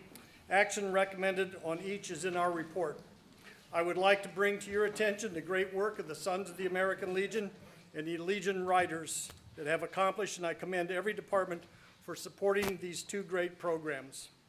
Now, I cannot emphasize enough that with the recent natural disasters from Hurricane Beryl and Hurricane Helene and everything in between, we are prepared to assist with the National Emergency Fund. Internal Affairs staff have been in contact with those departments affected by this devastation. Remember, the NEF provides grants up to $3,000 for Legionnaires and SAL members and $10,000 for posts. This has always been our pledge to support Legionnaires and their families because of our devotion to mutual helpfulness. Another way we help veterans and their families is through Operation Comfort Warrior program. There is an updated policy manual resolution that will come before this body during the Finance Commission report. OCW grants can cover activities and deliver comfort items to wounded, injured, and ill service members and veterans through facilities or events grants sponsored by an American Legion entity. I encourage each of you to go back to your departments and identify OCW opportunities that posts in your department can sponsor that can help our veterans who may be receiving long care term in VA hospitals and veterans' homes. Through OCW, the American Legion and our members can be the one to assist veterans with their mental health and well-being through OCW grants. The 21st Century Report that was adopted by the NEC in 2019 lists 3 priorities: legacy and vision, membership and membership engagement, and training. These priorities are the cornerstone of Internal Affairs Commission with its far-reaching programs. The last priority in the 21st Century Report is training. The ultimate goal is to engage, educate, and empower the American Legion family and its members. We offer many platforms of training with courses across many topics. One such platform is Training Tuesdays, which takes place on the last Tuesday of each month at 7 p.m. Eastern Standard Time. Another resolution that will be presented during the Finance Commission report is the National Region Information Conferences. These one-day training sessions will be hosted at a minimum of twice a year. The first one will be held at the Westin Westminster Hotel just outside of Denver, Colorado on November 16th, and in Boston, Massachusetts on February the 2nd. This training is in conjunction with the Auxiliaries Mission Training, and it is truly a family event. There will be a breakout sessions for Legion, Sons, and Auxiliary. The focus will be on Be the One programs, Constitution and bylaws, membership, post-operations, and My Legion, and resolutions. During the National Convention, we taught classes that will be the focus of classes taught during these conferences. More information will be coming out on legion.org. Please take this back to your posts and departments and encourage members to attend, and better yet, let's be a mentor to a newer Legionnaire and take them to Legion events and show what American Legion is all about. Commander, I submit my report and our national resolutions for the action of the National Executive Committee with my deepest respect and appreciation for the support and encouragement we enjoy from this body. And I would like to thank the hardworking staff in Internal Affairs. Matt Hendren is the director, and all the secretaries that's helped me so much. Thank you. Mr. Commander, motion to receive and file the report of the Internal Affairs Commission with the exception of 1 resolution and 2 addenda. We have a motion on the floor. Do I hear a second? Second. All right, I think there was a mistake in your report, Mr. Chairman. I think it's February 1st, not 2nd in Boston. You stated 2nd. That's one for you.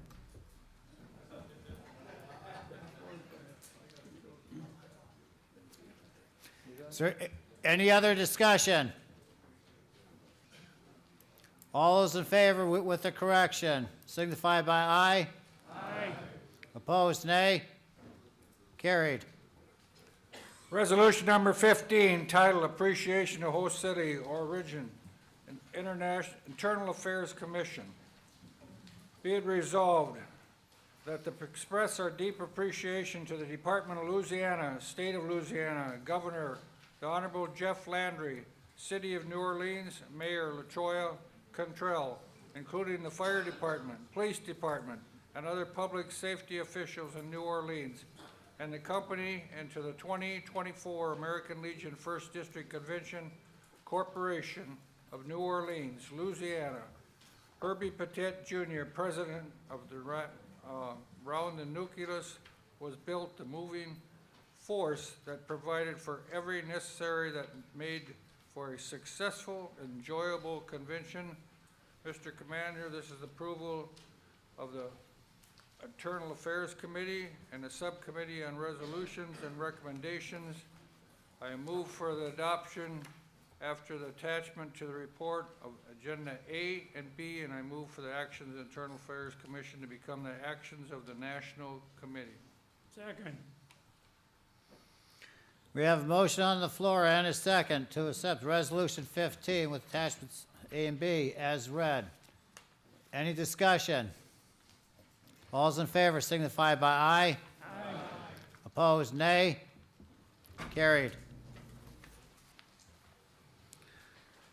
The chair now recognizes Matthew D. Jabot of Maine, Chairman of Membership and Post Activities Committee, for the purpose of a report.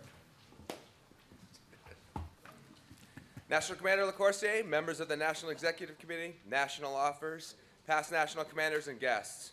Thank you for allowing me the opportunity to address you on matters related to the membership and post activities. You have a copy of my written report. You will find updated information on the 50% target date and the upcoming 55% target date, DMS, membership renewals, as well as online renewals. Membership is one of the most complex subjects that we deal with daily as leaders. What a challenge it can be if we let it. We know what needs to be done to grow membership, but the struggle lies in developing a plan or solution and finding the people who are willing to do the work. We tend to hear a lot of reasons why we can't get it done. Things like, we are losing members to death, the dues increase, I don't know where they are, young veterans don't want to join. All too often, the reasons why we can't do something dominate the reasons why we can. And sometimes we hear it so much, we begin to believe it ourselves. So how do we address these challenges? All of the reasons I just listed can be true, but shouldn't be used as reasons for not continuing to try. They are results of doing the business.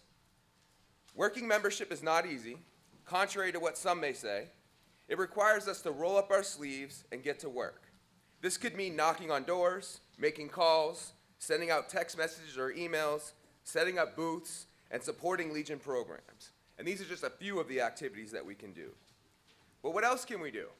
How about buddy checks? Our most sacred responsibility is to care for the men and women who serve this nation with honor. We see all the time Legionnaires are committed to serve something greater than self through their servant leadership. So buddy checks are more important than ever with our Be the One mission. We can uncover needs and issues of the veterans and avert any crises by conducting these health and welfare checks. It was recently reported in the Consolidated Post reports that we passed the 1 million mark on conducting buddy checks. And as a Veterans Day fast approaches, we need to be prepared and have our rosters ready to assist veterans when we find someone who needs assistance. Who knows, we may find a veteran who needs help, and we must be the one to help our fellow veterans. Earlier I mentioned about working a plan. The MMPA committee is currently working on a template that can be used by posts and departments to help develop that plan. We are working on taking the priorities of the 21st Century Report and making sure the strategic plan for sustained membership growth is aligned with this. As we work membership, we remember the second priority of the 21st Century Committee Report is membership and member engagement. So that leads me to National Commander LaCourcier's membership goal that he mentioned earlier. As of this morning, the posts have recruited over 21,000 new members this year. Working membership is never ending. We are recruiting from a pool of veterans who have served this nation during a critical time in their lives. Recruiting veterans into the American Legion is about making a promise to take care of them, and that's just the beginning. Remember, the job is not done once we sign up the member. Retention starts the minute they join. We have to engage our members on a regular basis. We have to educate and train them, share the membership impact report, and show them the great things our organization does. Become their mentors. Engage these members and encourage them to take the basic training course or to learn more about the organization they just joined. Post activities and programs are our greatest recruiting and retention tool. They show how we are an asset to our communities and how we need to be visible through our involvement in serving our communities with work on the programs in the 4 pillars. It means we work tirelessly to improve our standing in our communities that we serve. It means that we are there when the veteran needs us to provide solutions to problems. We take care of our own. Posts that are successful have very active and visible programs. It is only through consistent and constant post activities that we will sustain and grow membership. One of the other tools we have for our retention rate is our multi-year membership option. This new tool that was released last December, and as of this morning, it had 39,828 members that have taken advantage of this product. We need to continue to publicize this and encourage members to renew in this new way. With all of this being said, I encourage you to go back home and continue to work with your respective departments, districts, and posts to get the word out. We cannot lose our focus on our mission, and we have to understand the wants, needs, and desires of our members. It is important to listen to these new members and find out their strengths and what they would like to do. Who knows, they might have a new idea that brings about a new way to do something instead of the old adage, we have always done it that way. We must engage our members through this effective and timely communication and ensure our members hear from us through more than just a renewal notice. Thank you for allowing me the opportunity to address you on the matters related to membership and post activities, and subject to any questions, this concludes my report. Mr. Commander, motion to receive and file the report of the Membership and Post Activities Committee. It's been moved and seconded to receive and file the report of the Membership and Post Activities Committee. Any discussion? All those in favor signify by aye. Aye. Opposed, nay. Carried. I now call on the chairman of the National Finance Commission, Gaither M. Keener, Jr. of North Carolina, for the purpose of a report.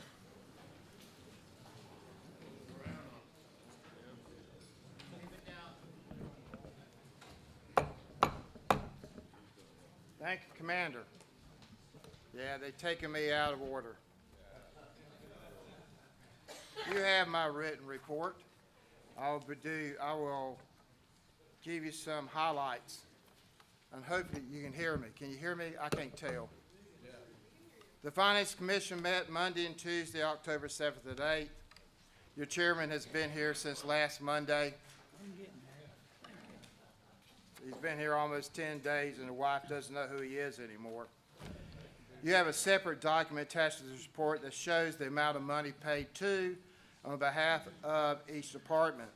It's come to my attention that some leaders in various departments do not know that they receive checks from National to offset their expenses. When national leaders tell you it's never reported by their adjutants to them or the blue cappers how much money is distributed from national to departments, that's upsetting. If I'm a blue capper, I want to know when the departments are going to distribute some of those funds directly to my post. Your duty, and I don't need to tell you your duties, but you know your duties, is to report all aspects back to your department. And one key component is how much National pays for call-ins, pays for scholarships, give you royalty monies, give you shares of USAA money that they will not give to you, but we took it off the national side. Please do that. And if your department doesn't let you report during a finance commission, during your conference, something's wrong. That is your job to report back. Okay, that's my preaching. We received a report from the Convention Commission that shuttle costs were extremely high, over $200,000. We will have more concerning the profit or loss of the New Orleans Convention at the spring 2025 meeting. Meeting with the convention people and the finance group. We don't know the final figures, but I don't believe we'll have any profit. We are projecting that we will end 2024 with a deficit of $7,811,426. And we are requesting approval of a budget of 2025 which has $74 million plus in expenses and $75 million in income for a net surplus of $1,580,053. Now, you know, we've had a deficit the last 2 years. We finally received the funds now for the dues increase, which is helping greatly. Another important thing to note concerning the 2025 budget is we are currently in negotiations with Chip Canassi regarding the future of the American Legion involvement in the IndyCar race circuit. Comment. We have been on personified system now for 9 years, and it has enabled us to gather the information and the expertise needed to create our own American Legion customer relation management system. The last management system we owned lasted for almost 20 years before we had to replace it. Upgrading our current environment will require an expenditure not to exceed $7 million. The new customer relation management environment will give us sole control and ownership of the code, so we will not have to rely on outside vendors when changes in programs are needed, or provide monthly updates. We expect this new computer system will serve us for well over 20 years. So if personified, we move from the OMIS system to collecting Microsoft, to collecting and fixing data, and it's been now working for 9 years. Point. To renew the license, last time it cost us $1 million, plus a 5% upgrade each year, plus $50,000 a month to $65,000 a month to pay for them to provide services. We know, as my vice chairman back sitting in the back, waving at everybody, that's the next 5 years we'll spend $5 million just paying for services. Your IT system and IT special committee has been working on the last 2 years providing and servicing and moving data so that we can control it, and been taking those funds out of the budget. We need to do this. We therefore are submitting 2 resolutions that relate to this subject. The first is a request to build our own customer relationship management environment at a cost not to exceed $7 million. The second resolution, which has a precedent, is to borrow $7 million for our own restricted funds to be paid back over a period of 10 years with the first payment due December 31, 2026. Would in fact be borrowing money from ourselves and replacing the same versus borrowing money from a financial institution at the going interest rate. We understand that this will require approval of at least 2 consecutive regular scheduled meetings of the NEC, so a subsequent resolution will be submitted at the May 2025 meeting. Question, have we ever done this before? Yes. How many times? Twice. What for? IT systems. Resolution recommended for your approval are provided. Mr. Commander, that's my report. Mr. Commander, I move to adopt the report of the Finance Commission with the exception of 8 resolutions. There is no addendum. It's been moved and seconded to adopt the report of the Finance Commission with the exception of 8 resolutions. Any discussion? All those in favor signify by aye. Aye. Opposed, nay. Carried.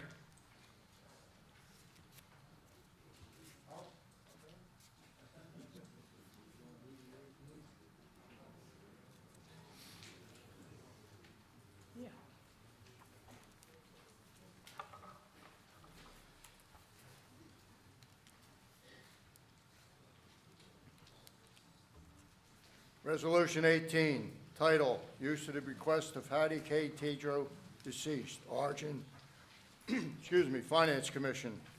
Resolved by the National Executive Committee, the American Legion, a regular meeting assembled in Indianapolis, Indiana, on October 9/10, 2024, that the account of the settlement of the bequest from the Hattie K. Tadro estate is hereby updated and shall be divided as follows.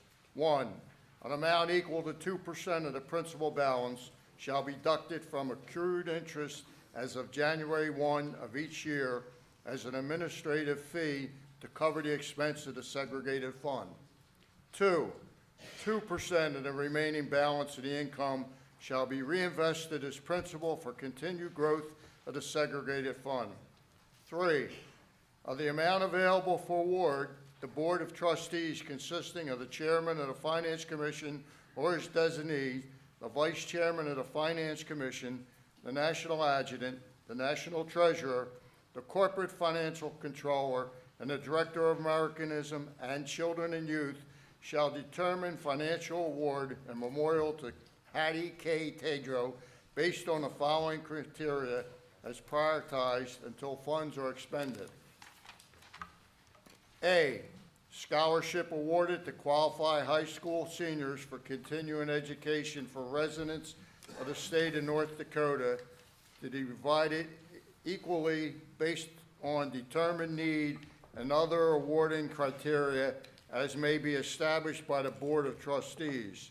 B, to aid veterans and veterans' family in such other charitable purposes as determined by the Board of Trustees for the 17 American Legion posts in southwest North Dakota listed on the attached exhibit to this resolution in accordance with procedures and policies established by the ad hoc committee and forwarded to the 17 posts.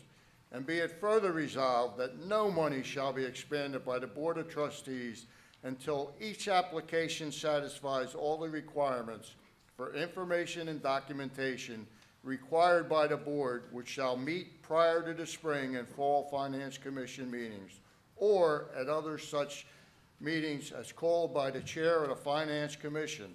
And be it further resolved that nothing in this resolution allow the Board of Trustees to implement criteria, policies, or procedures concerning the use of the proceeds of the bequest from Hattie K. Tadro in any manner or fashion that contradicts the mandates of the order of the District Court of the County of Billings, State of North Dakota, entered October 17, 2000 by Judge Zane Anderson presiding.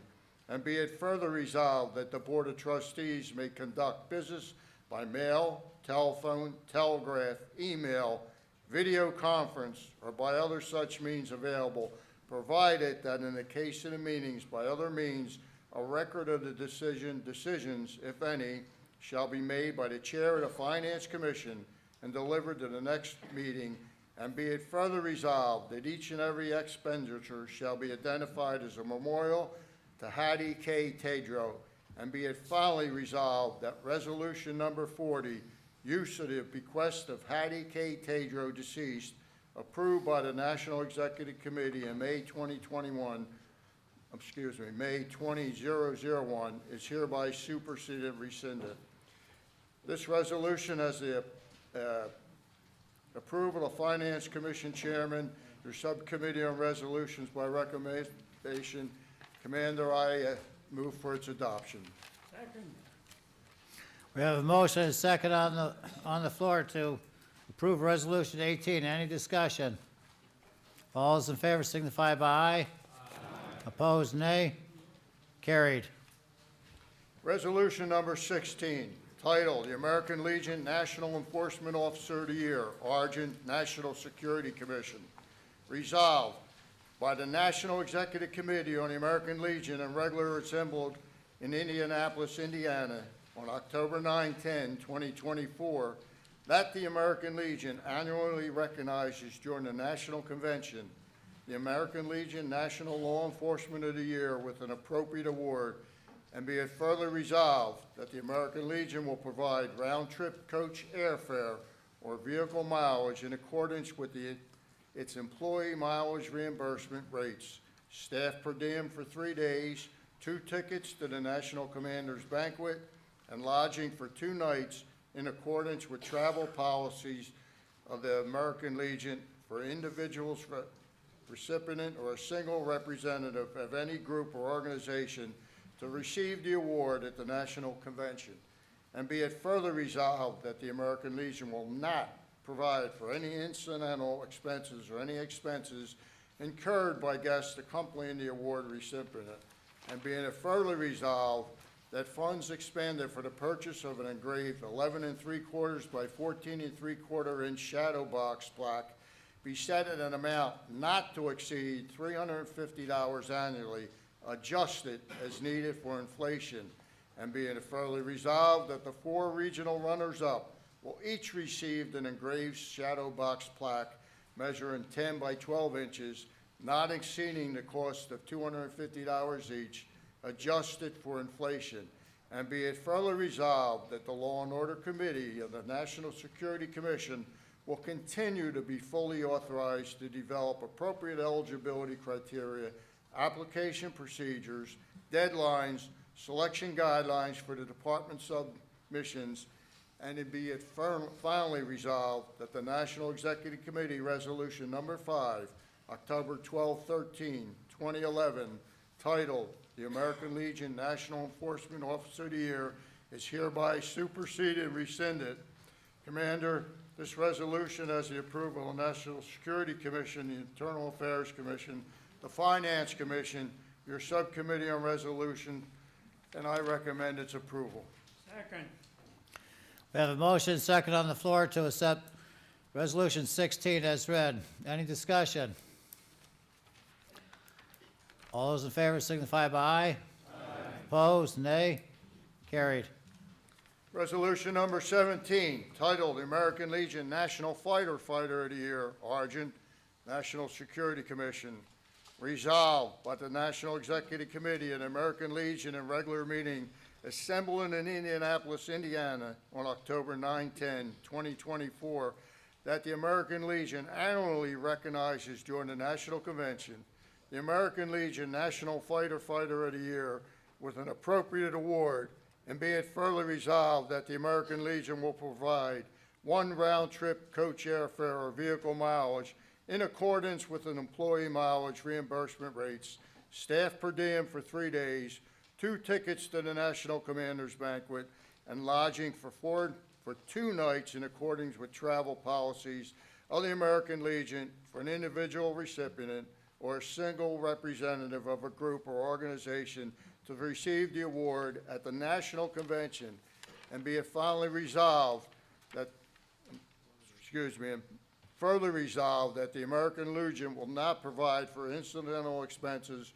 or any expenses incurred by guests accompanying the award recipient, and be it further resolved that the 4 regional runners-up will each receive an engraved shadow box plaque measuring 10 by 12 inches, not exceeding the cost of $250 each, adjusted for inflation, and be it further resolved that the funds expended for the purchase of the American Legion National Fighter of the Year Award plaque be set at an amount not to exceed $350 annually, adjusted as needed for inflation, and be it finally resolved that the National Executive Committee Resolution Number 4, October 12 to 13, 2011, titled the American Legion National Fighter of the Year is hereby suspended and rescinded. Commander, this has the approval of the National Security Commission, the Internal Affairs Commission, the Finance Commission, your Committee and Subcommittee on Resolution recommendation, and I move for it to be approved. Second. We have a motion second on the floor to approve Resolution 17. Any discussion? All those in favor signify by aye. Opposed, nay. Carried. Resolution number 19, National Regional Informational Conference, Origin, Internal Affairs Commission. Resolved by the National Executive Committee of the American Legion in regular meeting assembled in Indianapolis, Indiana on October 9-10, 2024, that the National Regional Information Conference be established starting on November of 2024.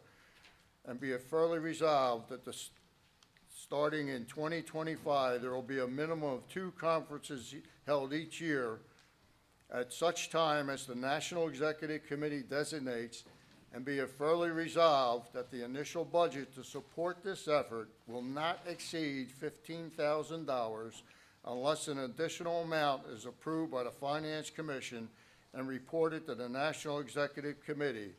And be it finally resolved that the dates and locations for hosting the training will be determined by the National Executive Committee based on the availability of hotel accommodations and work in conjunction with the American Legion Auxiliary. Commander, this has the approval of Internal Affairs Commission, the Finance Commission, your Committee on Resolution recommendation, and I move for its adoption. Second. We have a motion and a second on the floor to approve Resolution 19. Any discussion? All those in favor signify by aye. Aye. Opposed, nay. Carried.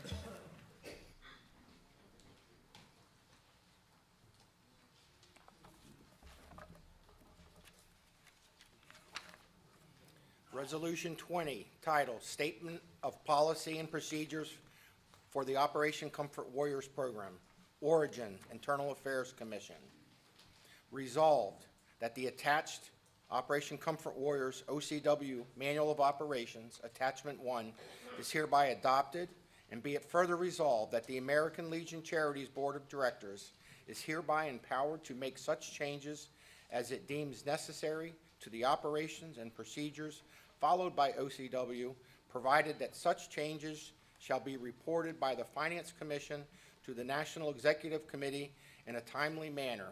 And be it finally resolved that Resolution Number 12, Consolidate Heroes to Hometowns Program and to Operation Comfort Warriors, NEC October 17, 18, 2012, is hereby superseded and rescinded. Mr. Commander, Resolution 20 has the approval of the Internal Affairs Commission, your Finance Commission, and the Subcommittee on Resolutions, and I move for its adoption. Second. We have a motion and a second on the floor to approve Resolution 20. Is there any discussion? All those in favor signify by aye. Aye. Opposed, nay. Carried. Resolution number 21, title, Extend Agreement with Cody Holdings, Inc., Origin, Media and Communications Commission. Resolved that the National Commander is directed to have a 5-year contract, 3 years continuous, followed by 2 one-year contracts for the printing of the American Legion magazine with Cody Holdings, Inc., negotiated and prepared, which shall commence on January 1st, 2025, and shall terminate on December 31st, 2029. And be it further resolved that the National Commander be and is hereby authorized and directed to execute said contract when approved as to the legal sufficiency by the National Judge Advocate. And the National Adjutant be and is hereby authorized and directed to attest the same. And be it finally resolved that the following National Executive Committee resolutions dealing with the printing of the American Legion magazine are hereby superseded and rescinded. Resolution number 34, American Legion magazine printing services contract with R.R. Donnelly and Sons, May 1999. Resolution 19, the American Legion magazine resolution to extend agreement with R.R. Donnelly and Sons, October 2011. Resolution 4, extend agreement with R.R. Donnelly and Sons, October 2014. Resolution number 2, extend agreement with LSC Communications US LLC, May 2019. Mr. Commander, resolution number 21 has the approval of the Media and Communications Commission, Finance Commission, and your Subcommittee on Resolutions, and I move for its adoption. Second. We have a motion and a second on the floor to approve Resolution 21. Is there any discussion? All those in favor signify by aye. Aye. Opposed, nay. Carried. Resolution number 22, title, Membership System Upgrade, Origin, Finance Commission. Resolved that the American Legion secure contracted development resources to create the replacement membership system with one-time development costs not to exceed $7 million, which will be capitalized and expensed over a period of 10 years. Mr. Commander, Resolution number 22 has the approval of the Finance Commission, your Subcommittee on Resolutions, and I move for its adoption. Second. We have a motion second on the floor to approve Resolution 22. Is there any discussion? All's in favor signify by aye. Opposed, nay. Carried. Resolution number 23, titled, Funding the Development of a Membership Data Solution, Origin, Finance Commission. Resolved that the necessary cost to develop a membership data solution and the associated hardware, software, outside services, and site preparation be funded by the restricted fund at an amount not to exceed $7 million, and be it finally resolved that the restricted fund be repaid on or before December 31st, 2036, in 10 annual escalating payments beginning on December 31st, 2026, at an amount of $300,000 and increasing $90,000 annually until the funds are repaid, but in no case shall repayment extend beyond December 31st, 2036. Mr. Commander, Resolution 23 has the approval of your Finance Commission, Subcommittee on Resolutions, and I move for its adoption. Second. We have a motion and second on the floor to approve Resolution 23. Is there any discussion? All's in favor signify by aye. Aye. Opposed, nay. Motion's carried. The next item on the agenda is for us to go into recess for lunch and reconvene at 1:30 p.m. sharp.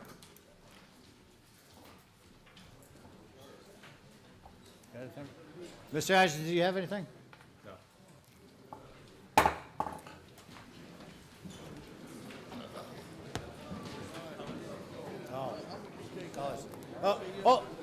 Excuse me, hold on. With the colors of our nation in place. And salute. 1, 2. Now we're on recess.